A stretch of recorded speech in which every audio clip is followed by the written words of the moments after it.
this is Chantel with WTI. A wick cutter is something that I have always seen but didn't think was necessary until I took a candle making class a few weeks ago, and I am loving this wick cutter by ChefBee.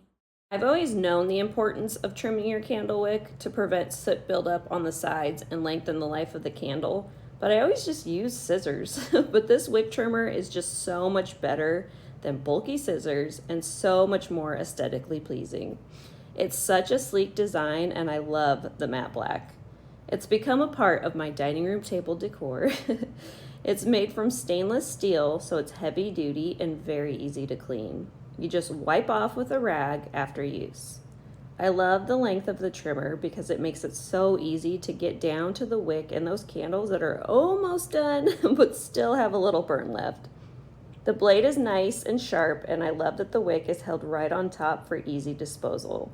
My regular old scissors didn't do that, so I always had to tip the candle until it fell out.